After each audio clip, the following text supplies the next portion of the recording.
Hi, good morning and good evening. This is Noel speaking, and Lauren is right next to me. We'll be talking about fashion in the United States, in specific regards to modern fashion here in women and men's fashion.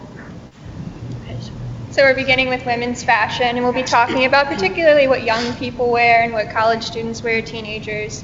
And we have all different pictures, and we kind of explain what the items are. So yeah. Okay, so our first fashion trend that's been going on with young people right now is leggings. They're thicker than tights, but they're basically footless, stretchy pants. There's a lot of patterns and colors, as you can see through the picture, and many young people either just wear them as pants or wear them underneath like skirts or a tunic, like a long shirt, which we'll be showing later. And then another fashion trend we talked about is ripped jeans. You go into the store and you find most jeans have holes in them or patches or different things. People like the distressed look on their jeans, so that's one trend. And there's definitely a trend towards skinny jeans right now, so they're very form-fitting to the leg. The next thing we talk about is bohemian hairbands. So these are seen usually with young girls or here at our college. They're pretty much simple hairbands that girls just wear right around their heads. Sometimes their hair is like tucked up into them. Some of them have flowers or feathers, like some of them are more ornate, but usually they're just like the simple band. And we also discussed plaid button-ups, which are pretty common, just casual clothing, just buttons right down the center. They're usually flannel. They can be in a variety of colors, and they're just a comfortable piece of clothing that a lot of people like to wear. And of course, tunics and long shirts, as Noel mentioned, are often paired with leggings and boots. It's very popular in the United States. Next, we talked about denim shirts. So they're basically made from the same material as jeans. They button up right through the middle, and we can see these worn like over leggings or over jeans, like different colored jeans. So those are pretty popular as well. And we also discussed ponchos, which are adopted from South American culture, and they're just big, comfortable sweaters, basically, that people can pair with a variety of things, leggings or skinny jeans and boots, just to keep warm and be comfortable.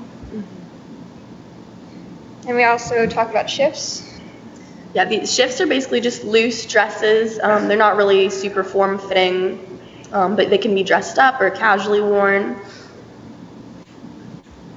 And crop tops, which are usually for going out with friends or, pairing with higher waisted pants to look professional, or they can have a variety of patterns on them. We also talked about rompers, which is basically a top and bottom as shorts that are connected to each other. And you can also these can also be seen in a pant version, which we call jumpsuits. So instead of the shorts, it would just be a long pant. And of course, vests are very popular here, especially in wintertime, as a fashion piece or to keep warm with the quilting.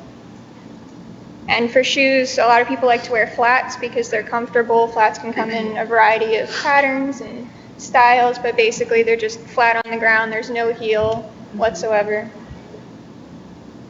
Now I'll talk about men's fashion a little bit. So with men's fashion, we see a lot of boys nowadays wearing joggers, which are basically like a type of sweatpant, but they're like a slouched version. They're very comfortable, sort of more form-fitting at the bottom. So those are seen pretty popular around campus. And slides are also very popular. They're basically open-toed sandals that will be worn with shorts and a lot of times with socks as well. They're just comfortable, easy to put on, very common. And crew neck sweatshirts, of course, are popular with collared shirts underneath. They're just by themselves as a kind of casual, but like nice casual attire. We also talked about khaki pants, which is very popular among guys. Usually worn with either like nice dress shoes or like casual shoes like Vans and paired with a button-up or just like a t-shirt. And polo shirts, of course, which are often paired with khaki pants. Jeans can be worn at school or for more formal occasions, but those are very popular. So that's a brief overview of education or of fashion Right. in the United States. Yeah, those are just a bunch of the trends that are going on right now, and usually a lot of times like trends that we've seen in past years, they'll come back again. So that's pretty much our presentation. Thank you. Thank you. Okay, before Lauren and Noel, before you go, I want to come back for just a second. When you were showing and we knew it was going to be this way, when you were showing your slides, we weren't really seeing you at all. So an important part of what we're doing today is to sort of get to know each other individually a little bit better in the process of, say, the PowerPoint presentation. So I could say something about the two of you, and then you could individually say something else to tell them just a little bit more about yourself. But Noel and Lauren are both, they both have just finished an internship with GEM, and they've been doing work to help us related to things we're going to talk about a little bit later around the Sustainable Development Goals, for example. But GEM has had 4 interns this fall semester, and Noel on the left and Lauren on the right were 2 of them. Could each of you just say something else about yourself a little bit more? Sure. Hi, I'm Noel, just so you can see me now. Right now, as Sabrina said, I'm from Hershey, Pennsylvania. I'm a junior here at Chestnut Hill College studying French and history. And this semester, interning with GEM has really given me a really amazing opportunity to learn more about being globally aware, the Sustainable Development Goals, which I'm sad to say I hadn't heard of before my internship, but now I'm really happy that I can be aware of this and actually, spread this education to my friends and to other classmates. So I'm really happy that this has been going on, and I'm really excited to be pairing with a FAT university to work together, and I hope that we can work together a lot more in the future. Hi, I'm Lauren Haynes. I'm a senior English literature major at Chestnut Hill College, and I'm also an intern at GEM. And I've had the incredible opportunity of learning more about different cultures and global education, which is extremely important. And I'm so glad to have the opportunity to connect with the FAT University and discuss these different topics. I'm very excited to learn more about your culture, your educational system, and to be able to engage with you in a conversation after all of our presentations. And yeah, we discussed fashion because we figured it would be a good lighthearted way to start things off, to connect, because we're sure that's like a point of difference, but it's also a point of communication where we can talk about it, and we're excited to build a relationship with you. Okay, very good. Thank you very much. That was great. Are there any young men in the audience at all, Sabrina? No, we are women only here today. Okay. Okay. Just checking on that. All right. I did see it. All right.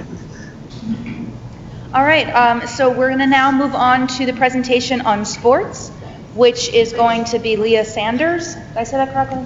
Okay. She is a human services major and a junior at Chestnut Hill College, and she hails from Long Island, New York. Come on down. Thank you. My presentation today is about sports, and I think that this topic is really important because sports had opened up a lot of doors for me, and it built a lot of self-confidence, and it built my character also. Next slide, please. Am I doing that? No, keep doing it. Okay. So this is just a brief history of sports, and I don't know if you can read the quotes, but it says that in every you know what? I can't really read it. Okay, it's a little blurry here. Yeah, I'm just going to pull up her presentation on the screen real quick so she can follow along here.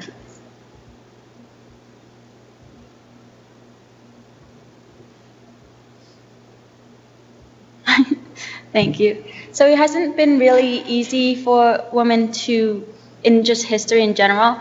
And this is just a brief history of sports, like if you can pull up the video, and then I can just read the quote after. Chorus call, that would be you. Can you pull up the video?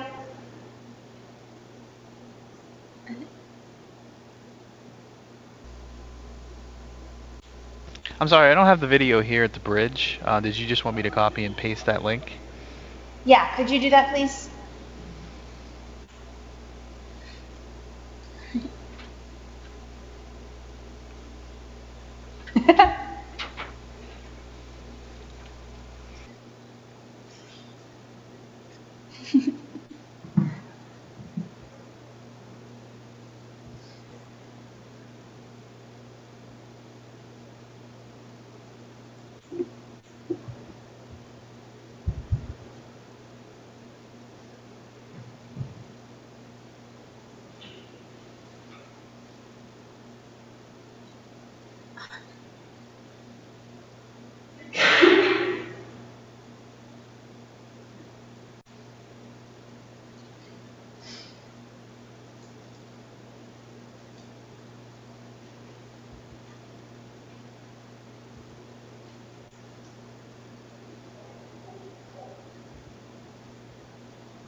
Equality for female participation in sport has been a long and hard-fought one.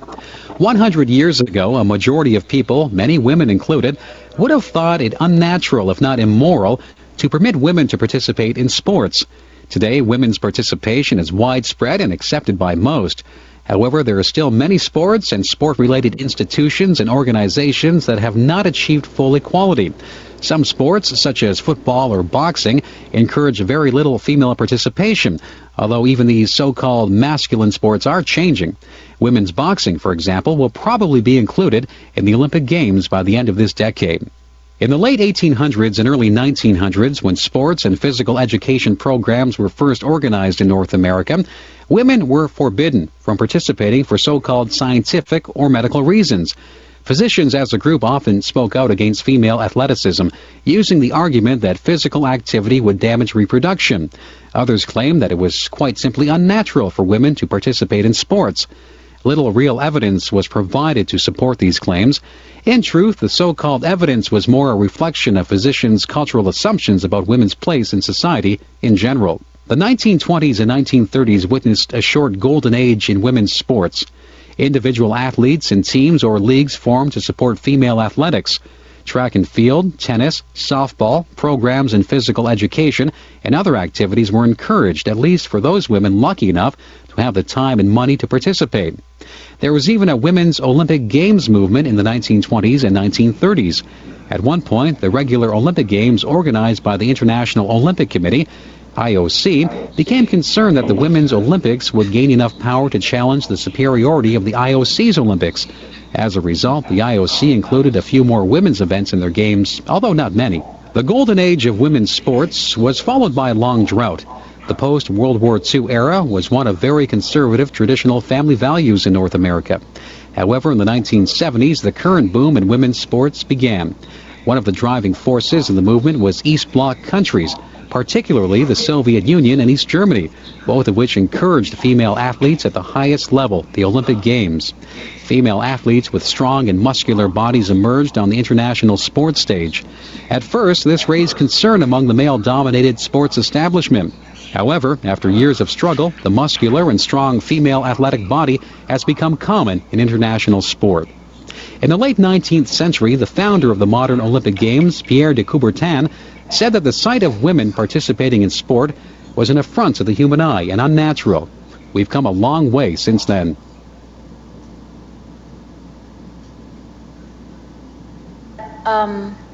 In every aspect of athletics, girls and women face discrimination, racism, homophobia, prejudice, and ridicule.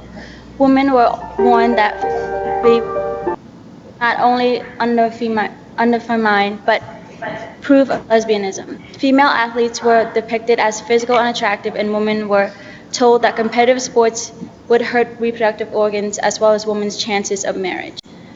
So there's a lot of discrimination in women trying to play sports, but then in the United States, Title IX was launched, and it was the greatest achievement of women's movement. And it states that no person in the United States shall, on the basis of sex, be excluded from participating in, be denied or benefits, or be subjected to discrimination. But most people think that Title IX is only about sports, but it's also cover other areas like access to higher education, career education, employment, learning environment, and sexual harassment, and standardized testing, stuff like that. And women's is Chestnut Hill College. Chestnut Hill College is a Division II athletic program, and it's in the Central Atlantic Collegiate Conference, also known as the CAC. And Chestnut Hill offers many sports like lacrosse and volleyball and basketball, softball, tennis, soccer, cross country, and track. And we just added the bowling team this year recently. And as a female athlete, I think that deciding to play a sport in college was one of the best decisions I ever made, because it encouraged me to make a lot of friends, and it built my self-confidence, and it also got me really involved with my team and with my community. Impact of women on sports. as I mentioned before, I came from Cambodia when I was 8 and I didn't know how to speak English. And my mom, she put me in all the sports that I wanted to go into. And it opened so many doors for me because it forced me to learn English. It forced me to make friends, and in a way, it kind of shaped who I am right now because it really encouraged me to commit myself. And through sports, women learn to respect each other. I learned to relax. I learned to concentrate under stress, and it enabled me to set goals and achieve them. And in a way, because with sports and teams, like, you have a sense of responsibility for your teammates and yourself, and it also make you really healthy, like just physically, like you have a higher body self-esteem, you are less likely to be sick, and you have a better self-health report. And it also, because I play lacrosse, it helped me get into Chestnut College, so it enabled me to get a higher education, and it really helped me focus in school. And I also have a very good time management, and I'm very organized, and I'm really good at setting priorities. Continuing on the impact of sports on women, it's also really good for your emotional and physiological health.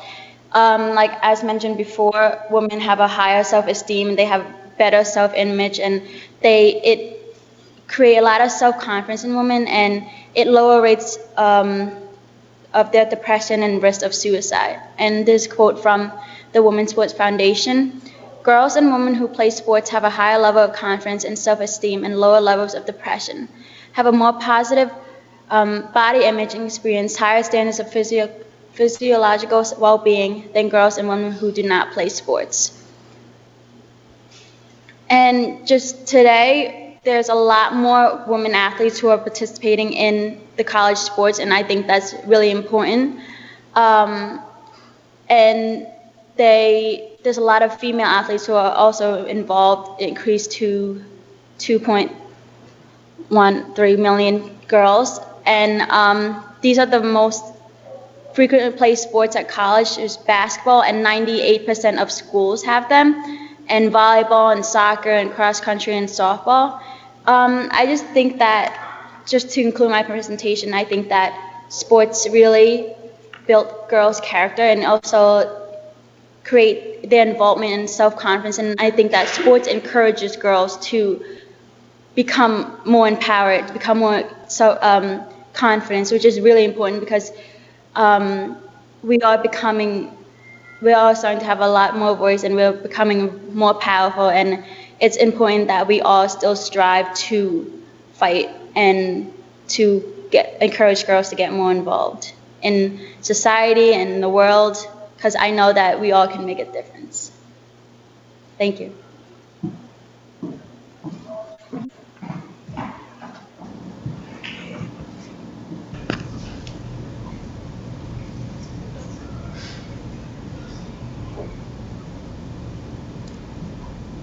All right, so that was our second presentation, and we have one more, and that is on education.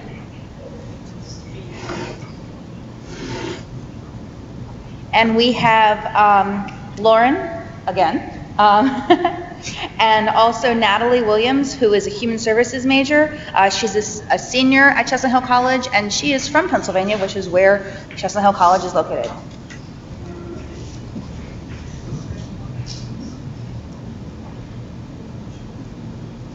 Hello again. We're doing education. I'm Lauren, and this is Natalie. We're discussing education because we feel it's really important for building a sustainable future, and we have a quotation about why it matters from Nelson Mandela. He says, "Education is the most powerful weapon with which you can change the world." And we truly believe that this is the source of solving all the world's problems like poverty and inequality. So to start, we'll talk a little bit about the educational structure. First off, we'll start with when we're younger, we start in preschool around ages maybe 4 or 5, and then we progress to kindergarten and elementary and primary school, which is usually grades 1 through 5. And with middle school, it ranges from grades 6 to 8, depending on the sizes of your schools as well. Like I came from a very small school district, so actually my middle school and my high school were combined. So grades 7 through 12 for me was high school.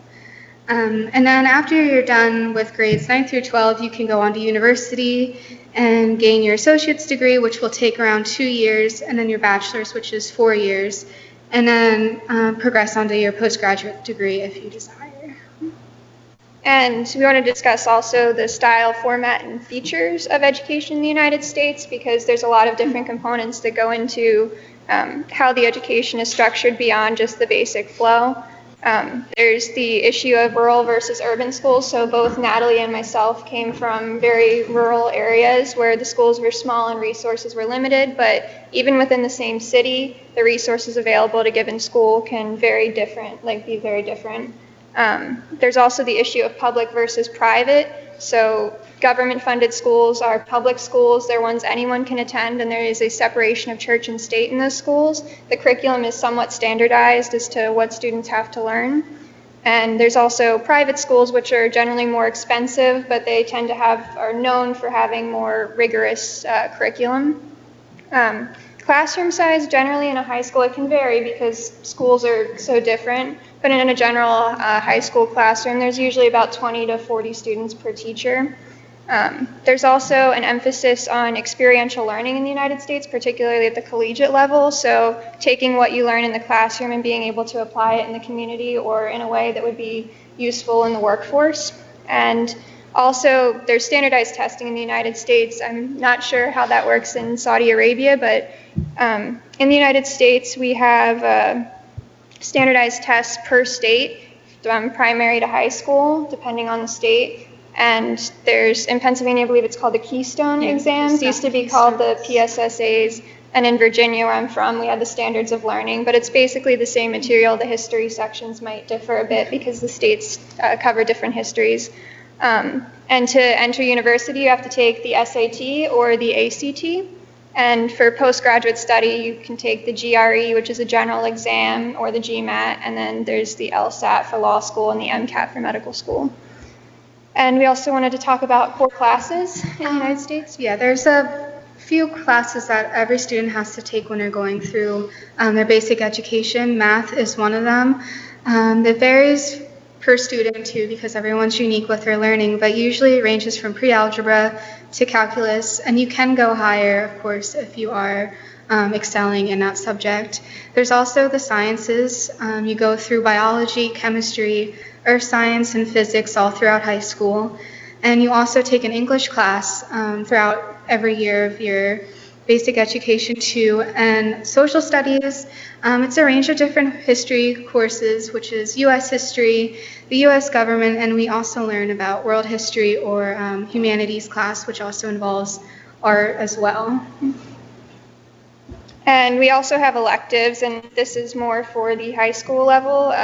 Ages 14 through 18, you typically can choose from a selection of different classes that are not considered core classes. So art, computer science, creative writing, engineering, foreign languages, music, nursing, psychology. In college, core elective classes can be different because if you're an art major, obviously art will not be considered an elective. It will be a core class, and engineering might be your elective, depending on what you choose. But we included this information because we were curious what the core classes and electives were, or if you had that concept in Saudi Arabian schools. Like if you had to learn English, if that was mandatory, because we noticed you speak very, very well, and we're not required to learn foreign languages until the collegiate level, so that was of interest to us. We also wanted to talk about civic engagement a little bit.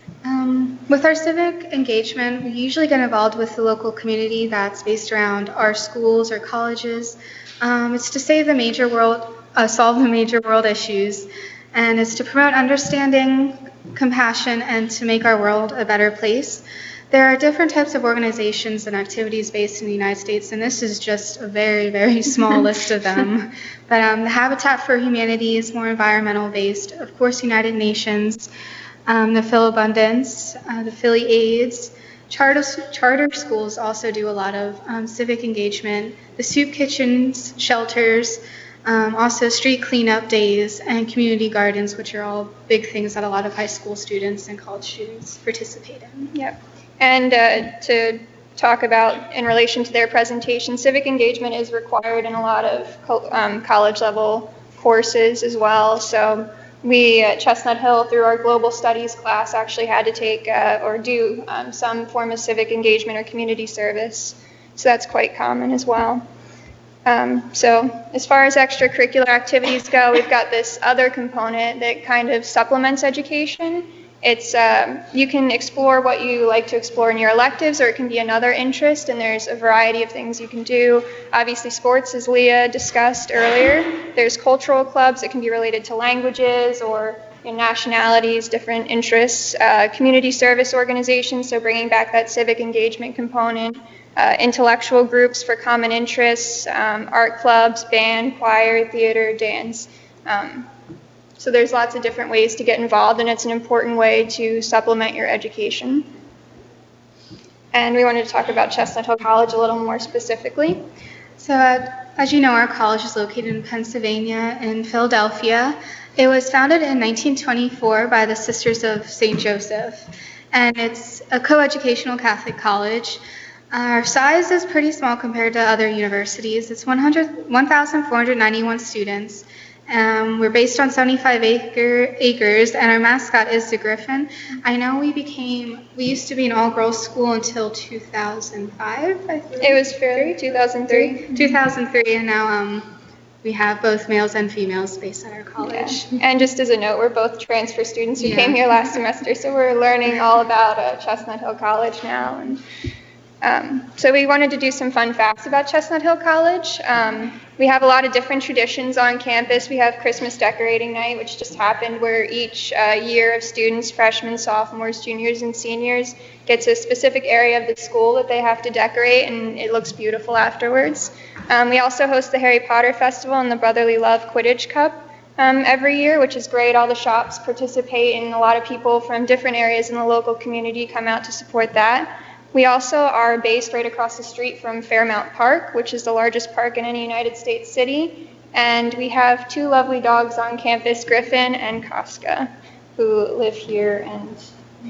And so we just wanted to give you a brief overview of education and see how it stacks up with Saudi Arabia and just start a discussion from there. Thank you.